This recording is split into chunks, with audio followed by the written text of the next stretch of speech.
Salah satu pendukung Prabowo yang sangat militan dan beralih dukungan hari ini, tahun 2019 yang lalu, sangat gentol mendukung Prabowo pada saat itu. Dan sekarang dia beralih dukungan ke paslon lain. Dan dia memberikan alasan-alasan yang konkret terkait itu. Apa alasan dia?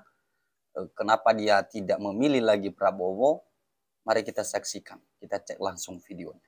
Berikut adalah 5 alasan kenapa dalam Pilpres 2024 putaran pertama ini Sherly tidak mendukung kembali Pak Prabowo.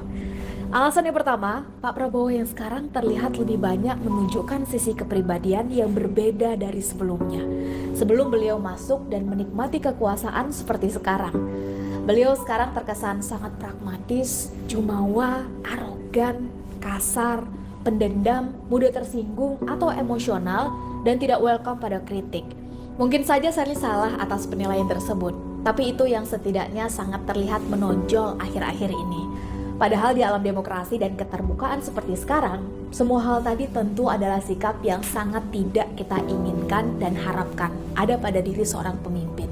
Apalagi diri seorang presiden yang merupakan kepala negara sekaligus kepala pemerintahan.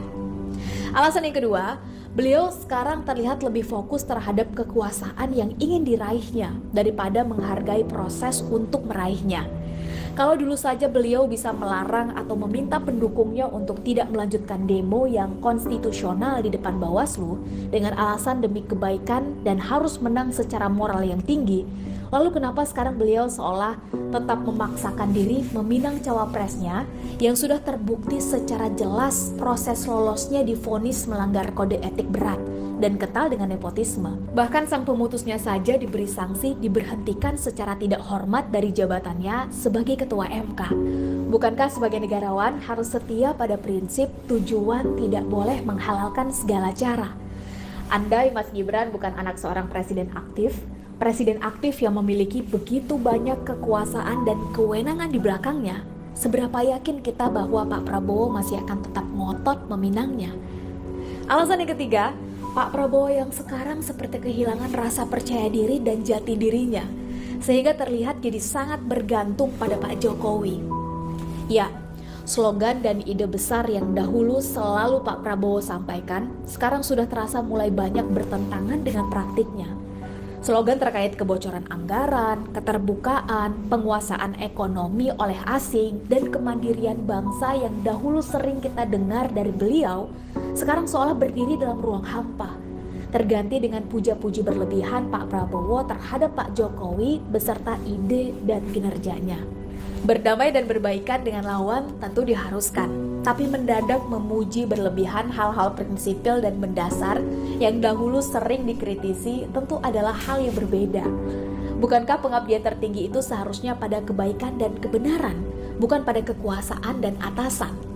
Alasan yang keempat, pasangan Pak Prabowo dan Mas Gibran seolah tidak memberikan harapan baru. Memilih Pak Prabowo dan Mas Gibran sekarang seolah hanya akan melahirkan fenomena Presiden Jokowi jilid ketiga saja. Sementara dengan 2 periode Presiden Jokowi saja, kita sudah merasa limbung. Apalagi jika seolah harus dilanjutkan dengan jilid ketiga, jilid keempat, dan seterusnya. Utang kita sekarang saja sudah di angka 8.000 triliun lebih, atau sekitar 28 juta rupiah apabila dibagi rata pada setiap penduduk Indonesia. Dan itu belum termasuk utang ribuan triliun berbagai BUMN. Padahal di akhir masa PSBY tahun 2014 lalu, total utang kita itu masih di angka 2.600 triliun lebih sedikit. Itu berarti di masa Pak Jokowi kita berutang amat sangat banyak, sehingga utang kita naik 3 kali lipat dari total keseluruhan utang 6 presiden pertama negeri kita dari masa Presiden Soekarno sampai masa Pak SBY. Bahkan bunga utang tahunan tahun 2024 saja sudah hampir menyentuh angka 500 triliun setahun, lebih besar dari anggaran pembangunan IKN. Artinya, sebetulnya dengan bunga utang tahunan saja, kita bisa membuat satu buah IKN, andai tidak punya utang sebanyak itu.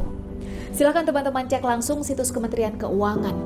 Dan itu baru cicilan bunganya saja, belum dengan pokoknya. Ya, betapa besarnya beban kita. Sehingga rasanya sangat tidak mungkin apabila ini semua masih akan terus dilanjutkan berjilid-jilid kemudian. Alasan yang kelima, karena Shirley dan kita semua tentu sudah sangat rindu dengan alam demokrasi yang sehat, yang penuh dengan harapan bukan justru ketakutan. Yang semua itu rasanya sangat tidak mungkin apabila harus ditunda-tunda lagi. Sudah sesak rasanya kita dengan berbagai ancaman terhadap kebebasan berpendapat yang semakin menjadi-jadi. Sudah sesak rasanya kita dengan aturan-aturan yang menguntungkan golongan elit tapi merugikan golongan ekonomi sulit. Hukum yang tumpul ke atas tapi tajam ke bawah, pendekatan represif dan kasar dalam menghadapi rakyat, pajak dan harga-harga yang terus naik, dan lain sebagainya. Ya, kita benar-benar butuh harapan yang baru, butuh udara kebebasan yang segar, dan butuh alam demokrasi yang sehat. Ide-ide besar dan baik yang dahulu Pak Prabowo sering gaungkan sebelum masuk kekuasaan, entah kenapa sekarang sepertinya lebih terwakili oleh paslon lain yang bukan dirinya. Sehingga dengan semua alasan dan pertimbangan tadi, maka Shirley memutuskan bahwa pada Pilpres 2024 putaran pertama ini tidak lagi memilih Pak Prabowo dan menjatuhkan pilihan pada paslon lain yang Shirley anggap lebih bisa mewakili ide-ide besar dan harapan baik akan bangsa ini ke depan.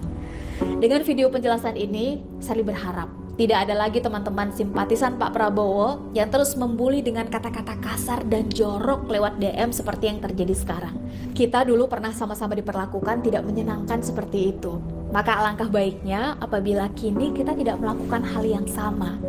Mari kita ingat bahwa kita dulu pernah berusaha membela dan memenangkan Pak Prabowo dengan cara-cara yang baik dan terhormat, serta dengan tegas menolak segala macam bentuk ketidakadilan, penyalahgunaan fasilitas negara, dan kelicikan.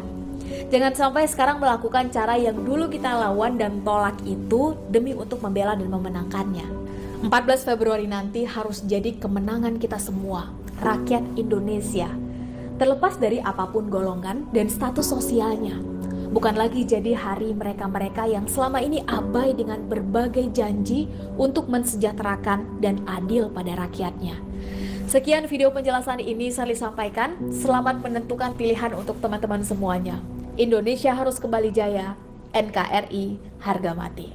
Saudaraku sebangsa dan setanah air, apa alasan daripada Mbak tadi kenapa tidak memilih Prabowo?